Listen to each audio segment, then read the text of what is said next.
Assalamualaikum warahmatullahi wabarakatuh. Perkenalkan, nama saya Azka Syepamilandre dari Fakultas Ilmu Tarbiyah dan Keguruan, jurusan Tadris Matematika, kelas 2B dengan nomor NIM 2108105050. Di sini saya akan membacakan kitab Ta'limu Ta'lim pekan ke-9, materi yang ke-55.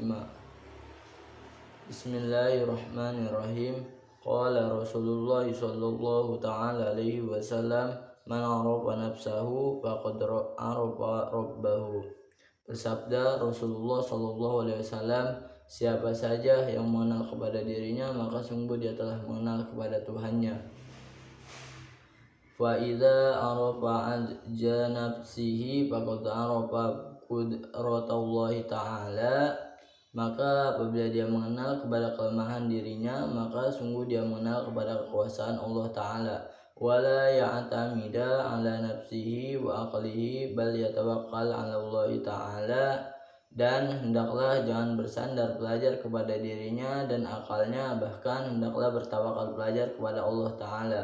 Wa yatlubul haqqa minhu wa man yatawakkal ala Allah fa huwa hasbuhu wa yahdihi ila siratim mustaqim.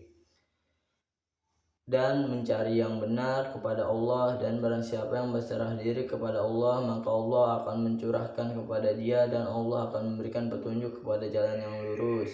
Wa man kana lahu malun fala yabkhal fa yanbaghi ay yata'awadza billahil azimi minal bukhli.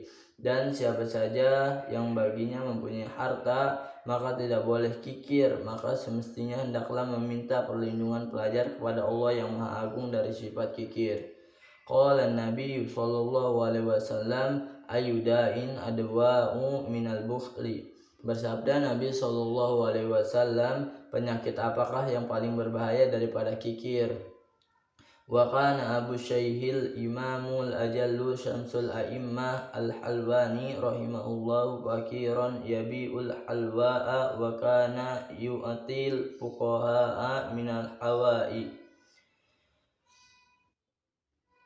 Dan Abu Syaih Al-Imam Al-Ajal Syamsul A'immah Al-Halwani, semoga Allah merahmatinya, adalah seorang fakir. Dia berjualan manisan dan beliau suka membagi-bagikan manisan kepada para ahli fikih dari manisan-manisannya.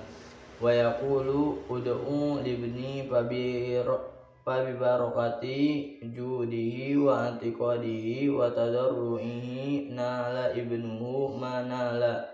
Beliau berkata, doakanlah olehmu untuk anakku, maka dengan keberkahan kedermawanannya dan keyakinannya dan kerendahan hatinya bisa meraih anaknya apa yang dia raih sekarang. Wa yastari bil malil kutuba wa yastaqtibu wa fayakuna awnan ala ta'alumi wa tafakuhi. Dan hendaklah membeli dengan hartanya buku-buku dan alat-alat menulis, maka jadilah hartanya itu pertolongan kepada belajar dan memahami. Nah, maksudnya yaitu materi 55 ini menjelaskan bahwasanya Rasulullah SAW bersabda, barang siapa mengenal dirinya sendiri, maka dia telah mengenal Robnya atau mengenal Tuhannya. Dan juga orang yang telah mengetahui kelemahan dirinya, maka dia akan mengenal kekuasaan Allah, sehingga dia tidak akan menyandarkan kepada dirinya sendiri dan akalnya, tetapi dia akan bertawakal kepada Allah dan mencari kebenaran darinya. Dan barang siapa bertawakal kepada Allah, niscaya dia akan mencukupkan keperluannya dan menunjukkannya ke jalan yang lurus. Dan juga barang siapa yang memiliki harta yang banyak, maka hendaknya dia tidak bakhil atau belit, seyogianya dia berlindung kepada Allah dari sifat bakhil. Nabi SAW bersabda, penyakit apa yang lebih parah daripada kikir? Yaitu ayah dari Syekh Al-Imam Syamsul A'immah Al-Halwani adalah seorang miskin penjual manisan. Dia biasa memberikan manisan kepada para ulama seraya berkata, doakanlah anakku, maka berkah dari kedermawanan, keimanan, belas kasih dan merendahkan dirinya kepada Allah, putranya berhasil mencapai kedudukan yang dia cita-citakan. Maksudnya apa yang diperoleh putranya adalah dengan usaha keras dan ketekunan dalam mempelajari ilmu. Dan juga dengan hartanya hendaklah penuntut ilmu membeli buku atau mengupah orang lain menyalin buku-buku agar membantunya dalam belajar dan bertafakuh. Mungkin itu penjelasan dari materi yang ke-55. Selanjutnya itu materi Nahwu pada pekan ke-9 ini itu membahas tentang i'rab nasab atau fathah. Walin nasbi khamsu alamatul fathatu wal alifu wal kasratu wal ya'u wa halqun nun. I'rab nasab mempunyai 5 alamat, yaitu fathah, alif, kasrah, ya, dan hadfun nun atau menghilangkan huruf nun. Yang pertama yaitu tandanya yaitu fathah. Nah, fathah di sini itu mempunyai 3 ciri, yaitu yang pertama isim mufrad, jamak taksir, dan fi'il mudhari. Nah, isim mufrad, contoh isim mufrad yang ada pada materi 55 ini yaitu fakiron. Kemudian yaitu jamak taksir. Nah, contoh di materi 55 ini jamak taksir saya belum menemukannya, tapi di referensi lain itu menyebutkan al-kutuba jamak taksir.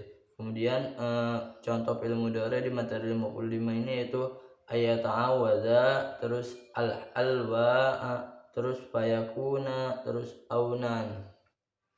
Kemudian tanda i'rab nasab yang kedua yaitu alif. Cirinya yaitu asmaul khamsah, yaitu abu ka, aku ka, hamu ka, zamu ka, pu ka. Terus tanda i'rab nasab yang ketiga yaitu kasroh. Cirinya itu jamak muannats salim. Nah, di materi yang ke-55 ini saya tidak menemukan adanya jamak muannats salim, tetapi di referensi lain menyebutkan bahwa contoh dari jamak muannats salim yaitu as-samawati. Kemudian yang tanda i'rab nasab yang keempat yaitu ya. Cirinya itu jamak mudzakkar salim dan isim tasniyah. Nah, contoh jamak mudzakkar salim yaitu al-muslimina. Kemudian contoh isim tasniyahnya yaitu kitabaini. Kemudian tanda i'rab nasab yang kelima yaitu hazfun nun, yaitu membuang nun. Mungkin itu saja yang dapat saya sampaikan. Sekurang-kurangnya mohon maaf. Billahi taufiq wal hidayah. Wassalamualaikum warahmatullahi wabarakatuh.